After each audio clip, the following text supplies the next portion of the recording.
너희는 원수를 사랑하여라. 너희를 미워하는 자들에게 잘해주고 너희를 저주하는 자들에게 축복하며 너희를 학대하는 자들을 위하여 기도하여라. 예수님께서 당신의 제자들에게 실천하라고 하신 말씀 중에 가장 핵심적인 부름입니다. 그리스도인 삶의 특징과 그 중심에 관한 말씀입니다. 예수님을 통해 역사 속을 뚫고 들어온 개념이며 예수님께서 우리 앞에 제시하신 도전입니다. 이 말씀은 선택사항이 아니라 명령입니다. 모든 이들에게 해당하는 말씀이 아니라 예수님께서 내 말을 듣고 있는 너희라고 부르신 제자들에게 하신 말씀입니다. 프란치스코 교황님께서는 이렇게 말씀하십니다. 예수님께서는 원수를 사랑하는 것이 우리의 한계를 뛰어넘는다는 것을 아주 잘 알고 계셨습니다. 그러나 이 때문에 사람이 되셨습니다. 우리를 있는 그대로 놓아두시기 위해서가 아니라 당신의 아버지요, 우리의 아버지이신 하느님의 사랑, 가장 위대한 사랑을 할 수 있는 사람들로 변화시켜 주시기 위해서 사람이 되셨습니다. 이것이 바로 예수님께서 당신의 말씀을 듣는 사람에게 주시는 사랑입니다. 그래서 이 사랑이 가능하게 되었습니다. 그분과 함께 그분 사랑 덕분에, 그분의 성령 덕분에 우리는 우리를 사랑하지 않는 사람도, 우리에게 악을 행하는 사람도 사랑할 수 있습니다. 이런 방식으로 예수님께서는 각자의 마음 안에서 하느님의 사랑이 증오와 분노를 이기기를 원하십니다. 그리스도의 십자가에서 절정에 도달하는 사랑의 논리는 그리스도인의 특징이며 우리로 하여금 형제의 마음으로 모든 일을 만나러 가도록 이끌어 줍니다. 하지만 인간적인 본능과 보복을 일삼는 세속의 법칙을 극복하는 것은 어떻게 가능합니까? 그 대답은 예수님께서 같은 복음 구절 안에서 말씀해 주십니다. 너희 아버지께서 자비하신 것처럼 너희도 자비로운 사람이 되어라. 예수님의 말씀을 듣는 사람은 비록 대가를 치르더라도 그분을 따르려고 노력하는 사람은 하느님의 자녀가 되고 하늘에 계신 아버지를 정말로 닮기 시작합니다. 예수님을 따르는 삶이란 욕구와 상처에 찌든 사랑으로 남에게 해를 입히는 것이 아니라 하느님의 근원적인 사랑으로 서로 사랑한다는 뜻입니다. 이 근원적인 사랑은 친구뿐 아니라 원수까지도 사랑할 힘을 줍니다.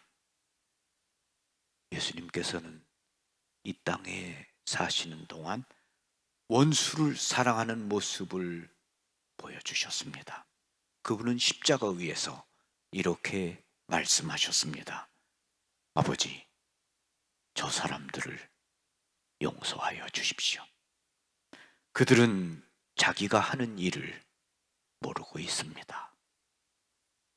첫 번째 순교자인 스테파노도 죽음 앞에서 하느님께 원수를 용서해달라고 기도했습니다. 주님, 이 죄를 저 사람들에게 지우지 말아 주십시오. 원수를 향한 사랑은 용서의 말로 표현됩니다. 복음의 기쁜 소식은 하느님께는 원수가 없다는 것입니다. 복음서에서 보듯이 하느님은 모든 사람을 똑같이 극진히 사랑하십니다. 그분의 사랑은 착하고 너그러운 사람에게 뿐만이 아니라 고약한 사람에게도 향하십니다. 아버지께서는 악한 사람에게나 선한 사람에게나 똑같이 햇빛을 주시고 옳은 사람에게나 옳지 못한 사람에게나 똑같이 비를 내려주시는 분이시다. 우리는 하느님이 주시는 그분의 사랑으로 다른 사람을 사랑하도록 부름받았습니다. 우리는 하느님의 사랑으로 원수까지도 사랑하라는 부름을 받았습니다. 하늘에 계신 너희의 아버지께서 완전하신 것 같이 너희도 완전한 사람이 되어라. 남이 너희에게 해주기를 바라는 그대로 너희도 남에게 해주어라. 너희가 자기를 사랑하는 이들만 사랑한다면 무슨 인정을 받겠느냐? 죄인들도 자기를 사랑하는 이들은 사랑한다.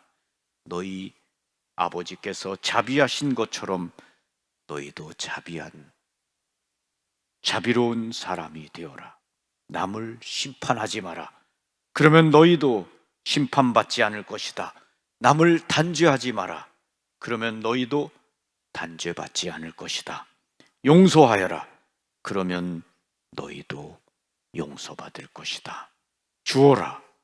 그러면 너희도 받을 것이다. 사람들을 사랑하되 하느님께서 사랑하시는 것처럼 그렇게 사랑하라고 하십니다.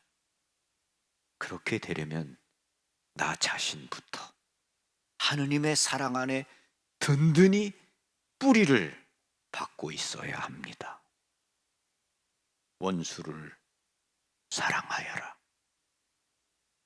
원수는 결국 우리 자신을 파멸로 몰아간다는 사실을 잊어서는 안 됩니다. 원수를 미워하면 우리 자신이 대가를 치르게 됩니다. 우리가 원수에게 우리 자신을 지배할 힘을 부여하기 때문입니다. 내가 사람들을 증오하는 마음을 가질 때 그 증오가 도리어 나를 지배하는 것을 경험합니다. 그들에 대한 증오심이 잠시도 나를 떠나지 않습니다. 그들에 대한 생각은 나를 장악하고 내 사랑을 좌우합니다. 그 결과 나는 평화를 잃고 질투와 원한과 복수심에 사로잡히게 됩니다. 이는 계속해서 그들을 원수로 여기기 때문입니다. 미움과 배척과 질투와 원한의 감정은 우리가 만들어낸 두려움의 감옥에 우리 자신을 가두어 버립니다. 자신이 만들어낸 원수의 피해자가 되는 것입니다. 반대로 원수를 사랑하면 원수로부터 해방됩니다. 그들을 사랑하고 돌보면 자유를 얻게 됩니다. 사랑과 용서로 원수를 마음에서 놓아보내면 내가 해방되어 내 안에 모든 사람을 사랑하시는 하느님의 사랑이 가득하게 됩니다. 얼마나 멋지고 아름다운 일입니까? 내가 누군가를 미워하고 증오하면 내 자신이 그 증오와 미움의 감옥에 갇히게 됩니다. 그러나 그 사람을 용서하면 내 마음에 평안이 있고 자유가 있습니다. 원수를 용서할 때 우리는 새 사람이 됩니다.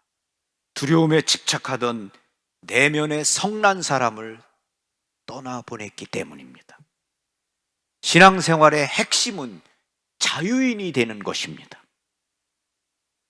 그러면 원수에게 내주던 지배권으로부터 해방되어 자유로이 모든 사람을 하느님의 사랑으로 사랑할 수 있게 됩니다.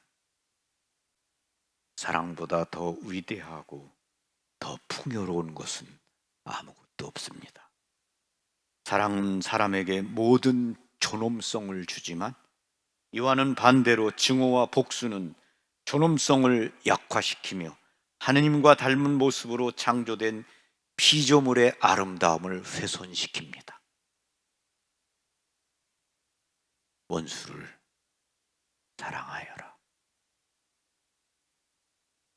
평화의 모의신 성모님, 우리가 하느님의 사랑 안에 항구하게 머물며 하느님의 사랑으로 우리의 마음을 아프게 하는 사람들, 우리의 원수까지도 용서하고 사랑하며 그들을 위해 기도하는 평화의 사람들이 될 수 있도록 도와주소서. 아멘. 평화를 빕니다.